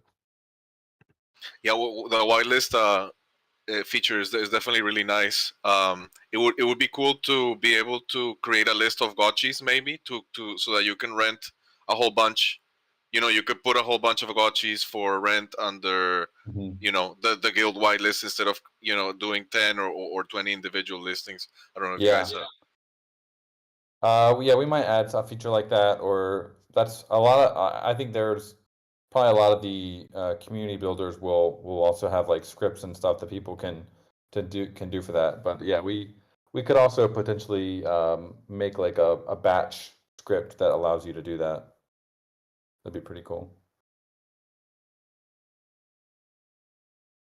Tommy Gotchi says, "Can one address rent multiple gotchis?"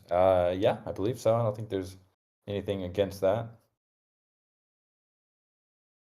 Yeah, it's always nice to have certain functionality like at the base, so that you don't have smart contract risk. On the other hand, definitely looking forward what members of the community introduce as far as like rental management dApps and stuff. Those will should definitely come up and be very helpful. Yeah, this is really gonna unlock a lot of creativity in the dev community here. And it just, yeah, if you are building on something on top, if you're building like a contract on top, definitely let us know. We can help review it as best as we can. After we have finished with the Gotchi lending and the Realm contracts, we'll have a little bit of bandwidth to help more with community developers and helping you guys if you're building anything. So we'll be happy to review any contracts you guys, but try to keep it as simple as possible and try not to deviate too much from like the core APIs that we're creating. And if you need something specific, we can always like think about adding that to the core API instead of having like community builders having to create that.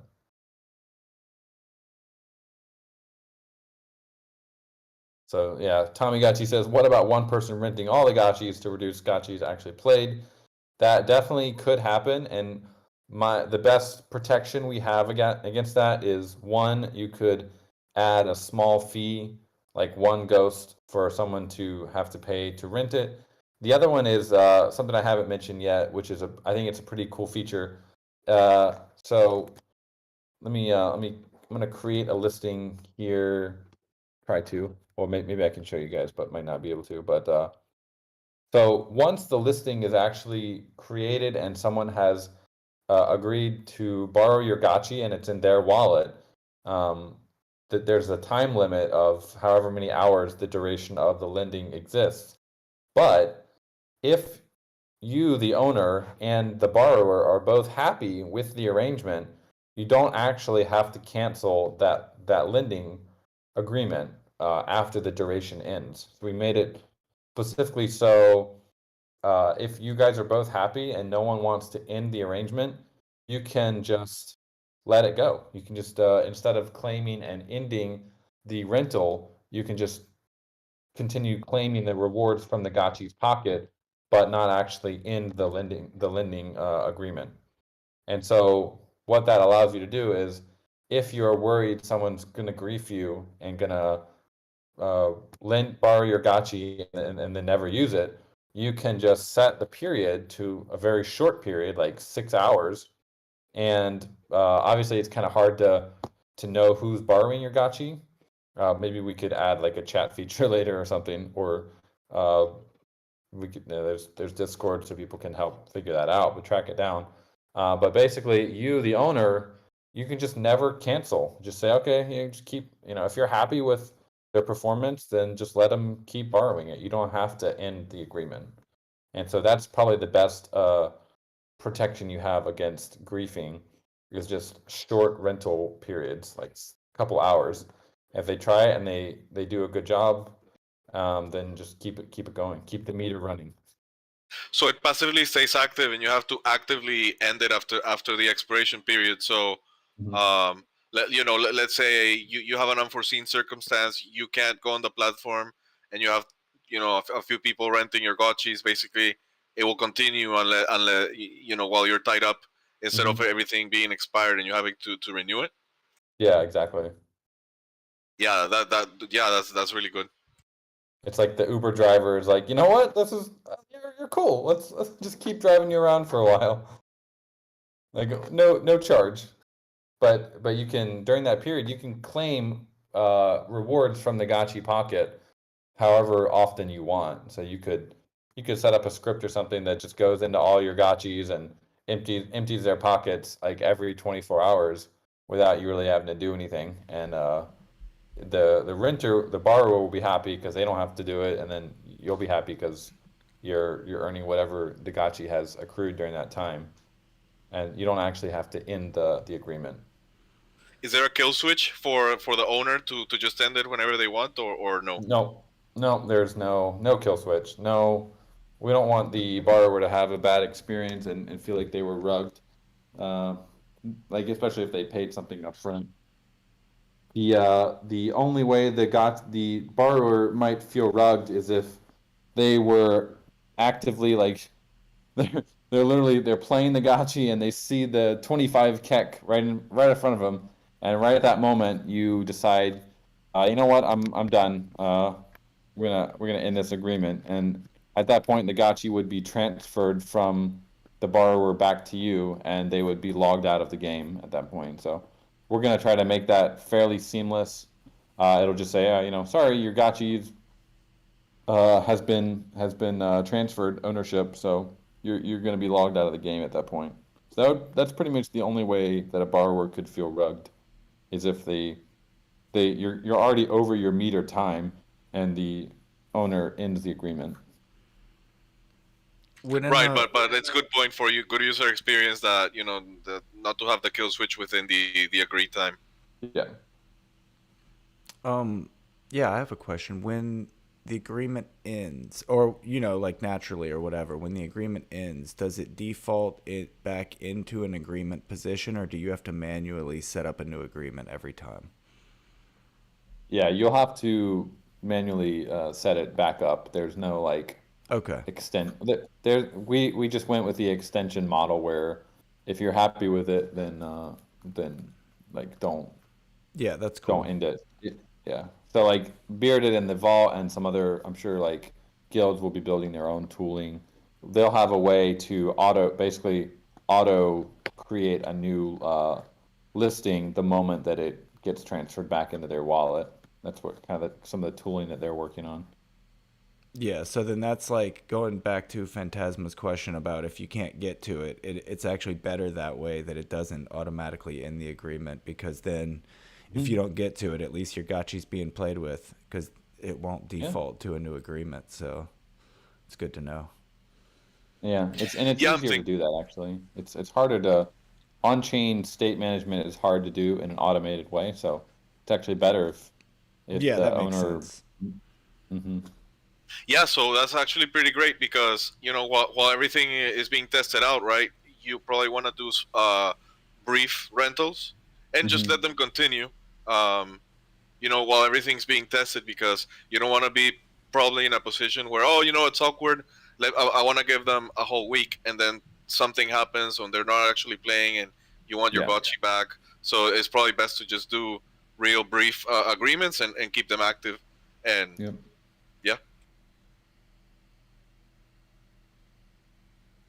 So Bearded, if you'd like to maybe give a quick intro about the services that the Gotchi Vault will be having. I know you guys are developing a lot. I don't know if he's back yet. Yeah, they're kind of doing. Oh, there he is. Okay. Hey guys, yeah, sorry, I had a guy come to our house to do some work. Yeah, so so basically, the way we're thinking about the service that we're providing is almost like a beefed up auto petting service, right? So whereas an auto petting service, that like Cesar runs or that some other people run, is constantly checking over your gotchis to see if they need to be pet and then petting them. What we'll be doing for the gotchis that are in the vault is we'll be constantly checking whether they need to be rented back out, or if their rental has expired and they need to be claimed back in, and rented out, and then executing those and relisting. So we'll be having that functionality. That's kind of the core functionality, and then on top of that, we've been working on figuring out what other sorts of features we can offer for people. So we'll have a default set of rental settings that we'll, the vault managers will kind of monitor the market and see what the what the competitive settings are, and that'll be the default. But then we'll also have the option for users to go in and manage their own Aavegotchis. So we're going to be storing on chain for each Aavegotchi its preferred settings. So the default will just be whatever our default is, but then if you want to override that, you can override that, and that'll get stored on chain in our contract. And then anytime we rent out your gotchi, it'll use the settings that you set for it. And then the other the other type of functionality will be we're partnering with guilds, so we'll be able to assign Aavegotchis to specific guilds, and then similarly we'll store the guild preferred settings on chain in the contract. So then whenever we go to rent the Gotchi, first it'll check, okay, is this Gotchi assigned to a guild? If so, use the guild settings. If not, has it been, custom set by the user? Okay, if so, use that. If not, go to the default settings. So we think that'll be a good way of, if people don't want to mess around with it and keep in, be in touch with what the prevailing market sentiment is, they can just rely on our custom settings. But if they want to, set their own whitelist or whatever, they can go in and do that. Time you can, pause the lending, so that if you decide that you want to spend a couple days playing in the game, you can go and click pause lending.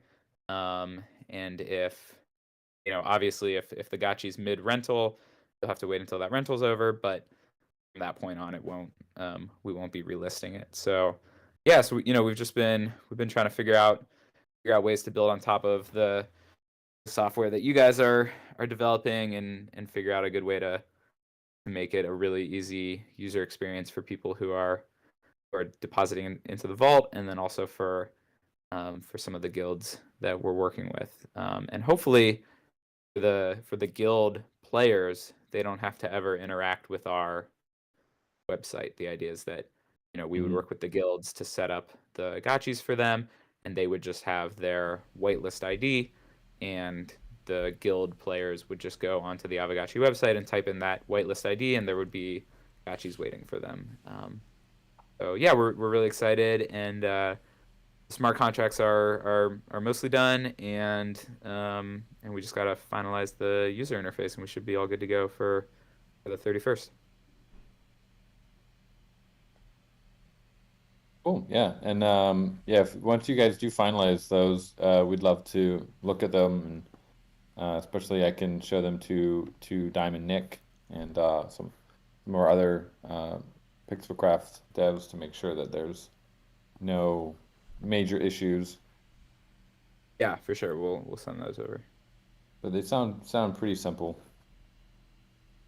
Somebody asked in the chat about the fee breakdown. So so first of all, there's those different levels. So we'll have our custom, settings, and then the user can have a custom setting, and then the guild can have a custom setting. I think the vault / the vGhost holders will probably take a relatively small percent of the total claimed, maybe like 5%, and then the rest will just be determined based on, we'll have to see what sort of the market, what a competitive market split is. I think in Axie, it was like 60-40, 70-30 in favor of the borrower. So let's say we were taking 5%, maybe we would see 60% of all the earnings would go to the renter, 35% of the earnings would go directly into the pocket of the person who deposited the Gotchi in the vault, and then 5% would go to us. But it should be pretty cool because the original depositor, the person who deposited the Gotchi in the vault, they will see Alchemica just flowing into their wallet, right? If it's full uptime every 8 hours, they'll just get Alchemica into their wallet, which will be really cool. And Umami asked if anything would be open source. Our the contract code is going to be is all going to be open source. That'll be, all that code will be verified. Our user interface is not open source right now.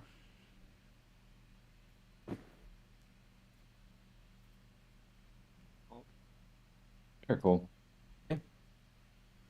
Yeah, I'm excited to see all the tools that are going to be built on top. We already have a lot of really great community tools, but I saw someone made a really cool Dune Analytics dashboard about the petting, and so whenever your Gotchi claims tokens or you claim tokens from your Gotchi, that will also be emitted on chain in an event. So theoretically, you could also make a Dune Analytics dashboard to track the earnings of any specific Gotchi that's been lent.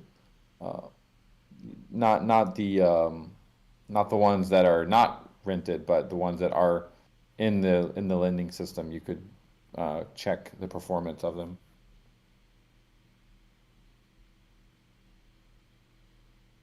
So there's going to be lots of cool infographics. A lot of hands flew up at that one. Oh. I just wanted to answer real quick. Tommy Gotchi had a question about people claiming. So every time you claim Alchemica during a rental, it goes the split happens. Is my understanding. That's the way the exactly. claim function works. You can claim as much as you want. We might, if it becomes a problem where people like you could theoretically pick up one FUD and then withdraw that FUD and then claim it. We might have to have some minimums about how much Alchemica you need to have in your pocket before you can actually withdraw from the Gotchiverse. Currently, there's no minimum, but we might need to make it like 10% of your capacity or something like that to prevent people from spamming us and spamming the network. But yeah, once you have, you can claim from your Gotchi pocket at any time, and you can claim and end the rental once the rental period is over. And either party can claim. It could be you claiming as the owner, or the borrower can claim. So there's no situation where the owner of the Gotchi is like not releasing funds to the borrower. It's totally permissionless.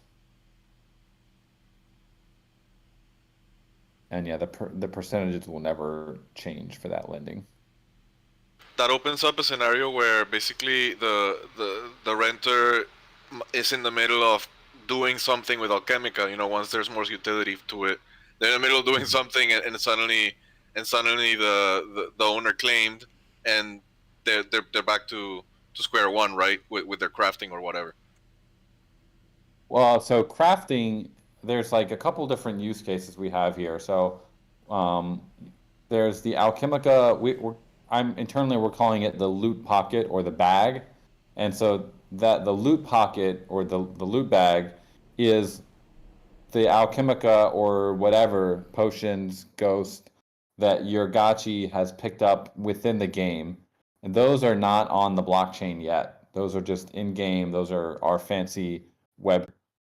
And so what happens when you go to the Vortex, we're basically checking that your Gotchi has indeed picked up all those resources in the game, and there was no exploit found or anything.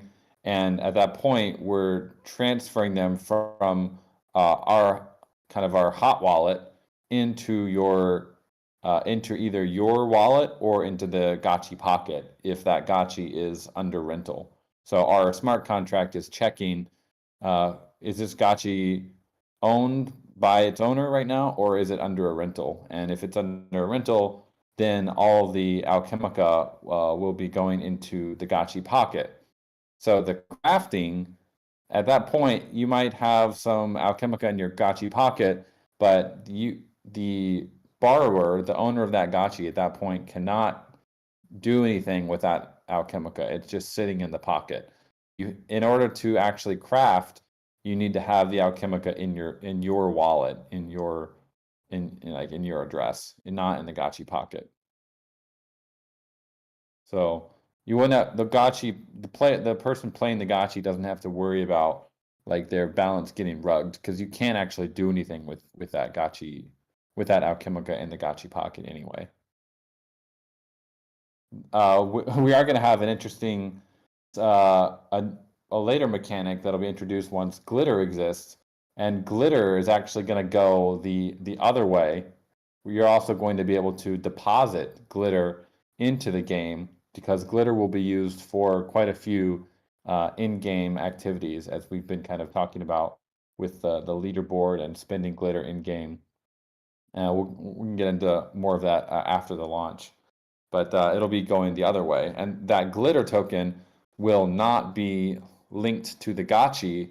It'll actually be linked to your address. So when you deposit the glitter, it'll be linked to your personal wallet address, which will prevent it from being dropped if the Gotchi dies in the game. So even if the Gotchi dies and it drops everything in its loot bag, your glitter token will not drop. It'll stay with your wallet address. Nice. Yeah, it's quite a complicated system here. I mean, there's a lot of bags and pockets and wallets and stuff, but hopefully we're going to try and make it as simple for people as we can. But it is quite difficult mixing Web 2 and Web 3 together, but we're trying to do it as elegantly as we can. You know, another thing I could mention from my perspective is I'm starting to be approached by, you know, very serious, very organized, you know, other guilds and player groups, etc. And you know, so basically anybody who's kind of confined to this Aavegotchi ecosystem, you know, just it could help to educate yourself a little bit with the P2E structures and vibes that are going on out there. Because on my end, you know, they can be very technical. It feels very business like, you know, like talking about the active play time of the players, what's the expected this, what's the expected that. Very serious about the percentages. So you know it. I don't know. We could have some resources to help the community out in that regard, because you know we're all very friendly. We do friendly OTC deals or whatever, but I'm seeing that we're gonna have an influx. I mean, it happened kind of the other night. There was somebody that heard about Mustachos through the Telegram. Then they were in here, you know, having a language barrier, asking for help, and they were telling him talk to Phantasma, and they're like, no, I'm here about another guild. Then it turns out that, matter of fact, he was looking for us anyway. But then, you know, the materials that they expect as far as guides, you know, they expect a very concise list of, okay, go here, click here, you know, in all languages. And I think I don't know if it's through the ambassadors program or what, but there's definitely a lot of more like preparedness to deal with these players and guilds and factions as they're going to flood us with all this stuff. Yeah, I mean, I think it's great to have. We want to have these serious play to earn guilds. At the same time, they're probably they have the most risk of just being like purely extractive and not really wanting to actually get deep in the game. So we gotta also, I agree, we should try to educate them as much as we can and try to get them to invest more into the game rather than just saying, okay, you know, how many gotchis can I rent for free with my players? Like that should be like the low barrier to entry, but ultimately we want them to be active members in the community and actually, you know, participate in the game and the DAO and ownership of the game. So if they're just saying like, how many gotchis can I get for my 1,000 players? Like, yeah, it's cool, but there's no shortage of those type of guilds as well. We want to get the quality guilds that really are like want to take the time to learn about the ecosystem and contribute to it. Wow, I mean, this is in my opinion something huge you just said, because I mean, basically some people have argued like, you know, this or that is going to happen with the game because they're pretty much projecting or forecasting that Aavegotchi is going to adapt to these other play to earn ecosystems, or like the play to earn meta that is out there. And what you're basically saying is no, what we want, as we get flooded with all these people, what we want is to build on what we already have going on here. We don't want to cave into what they expect. we want to say no. Join the next weekly hangout. Read this. Do the next stress test. So that's pretty cool. You're basically setting an expectation that we're gonna build into what we know and what exists, versus caving into whatever the P2E economy wouldn't or might be expecting of us. Yeah. Well, the thing is, like, we have way different tokenomics from the majority of the P2E games out there, which are like a lot of them are breeding based, right? And so they need this constant stream of like new players coming in, and they need as many players as they can.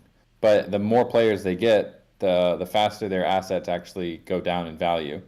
And so we on the other hand, we have uh, like supply by consensus, where it's up to the DAO and how many Aavegotchis we have, which really limits the number of active players we can have, but it's also going to prevent this like tidal wave that you've seen in a lot of the other P2E games where they just get in this like this circle of destruction where there's more players coming in and there's like more of the token being used, which is generating more NFTs and like it's definitely a different model. And so we want quality guilds, quality players who really want to take the time to understand the ecosystem. And that's why I think the guild channeling is a really interesting mechanic, because if we can get it to a point where the guilds actually are incentivized to create public goods like within the game, then that would be a really like neat way to kind of handle this problem of extraction. Like literally, if we can get them to want to spend their glitter within the game and want to earn the Alchemica, not to sell it, but to uh, LP with it and grow their LP positions in the GAX, then you're getting into this like kind of virtuous cycle where they want to LP, they want to earn glitter so they can spend it, so they can get more Alchemica, so they can continue making like a bigger LP position. We're trying to go the other way, but it definitely takes everyone being cautious not to let too many sharks into the ecosystem too early, because they're gonna start circling for sure. They're gonna smell, oh, there's easy money to get. Like, how can I extract value from this community? So we need to be cautious and wary while also being friendly and open. To guilds. We don't want to shut them out, but we want to make sure that their motives are good, aligned with us. Right. I mean, because basically the argument or the way people have perceived this is basically we're going to go into this mass economy. So that's why people have been trading around mostly the Gotchi floor. Whispers of rarity farming is going to end. So BRS might be overvalued. These wearables might be overvalued, and for me personally, the hope is that no, we continue building on all these mechanics, because it feels like basically for real enduring like life-changing games, right? Like World of Warcraft is the main one everybody knows. The one thing they've been missing is what Aavegotchi has, right? Like the blockchain, the trustless. So it's definitely for me it's definitely very encouraging to hear that you want to build on what you want to expand on what we've built here, instead of realm launches and everything's gonna change. So forget about the high end, forget about the rarity stuff, forget about trades. It's all about floor gotchi. Some people have perceived it that way. So that's really good to hear coming from you, and I guess that was I'll leave that as my final comment. And as always, thank you so much, Dan, for fielding all our questions. Yeah, like we want, as someone said earlier, like put the best value in like make it hard to get there. Like eventually once we get to having dungeons and things, yeah, you're gonna need a pretty good gotchi. If you want to go and you want to slay like a powerful liquidator, you're gonna probably need a good gotchi, and it probably won't be a level 1 floor gotchi. It's gonna be a level 48 like super tanky gotchi, or like very powerful one with probably with some good wearables on it. So the idea is to build out gameplay that reinforces all the metas that we have been building on, while also making it not overly pay to win. And that's kind of the tension there. No, I mean this season, for instance, has been really encouraging for the kinship wars. Is definitely starting to be noticeable. Like, wow, petting this little gotchi. I have some gotchis that are low BRS, so I've never dressed them out, and they're outdoing some BRS performance, and and it's like, wow, petting really goes a long way. So yeah, it's definitely cool also to see how now you guys have engineered a sustainable way where higher and higher kinship will give you, always a little bit extra more in the channeling. So also awesome job there. My applause, and I'll have to sign out. But again, thanks, Dan, and have a good weekend, everybody. Yep, thanks. Yep, thanks. Have a good weekend. I'll probably sign off too here as well. It's one final thought here that I mean, obviously we can say as much as we want, but the real rubber will hit the road when these tokens launch, and I think we're starting off. We're going to have a strong start with the golden altar and the golden tiles, but ultimately, I think we will. It's going to be interesting to move, not only having wearables that are BRS and like utility related, but also really trying to make that transition from utility to no utility to kind of this idea of prestige within the Gotchiverse. And if we can make that transition, then it will be, I think it'll be very, very good for the economy, because if you can get players to really want to spend Alchemica on cool stuff that doesn't really have any other utility, I think this is where pretty much every NFT like play to earn game that I've seen has really been weak in their. They haven't been able to convince the player base and just the game economy in general that like Veblen goods, these goods that get more expensive, they're more coveted as they get more expensive, are worth investing in. And so we would love to, if we can get to that model, it'll be really great for the economy. Did I just leak some alpha there? The golden tiles. Yeah, we will definitely be putting out more information. The golden altar had so much in that blog post already that we didn't even get to the tiles, but the tiles are beautiful. If you guys haven't seen, let's see, do we have the altar yet? Oh, we do. We have the Zbot made this nice new emoji for the chat here. Le golden altar. Here, the golden altar. This one is for you non nitro friends, but the first one is for the nitro. So you can show those around. They're really, really nice. Le golden altar. Awesome. That thing is beautiful. It's so cool. Yeah. Man, so exciting. This is going to be a great week. Great week.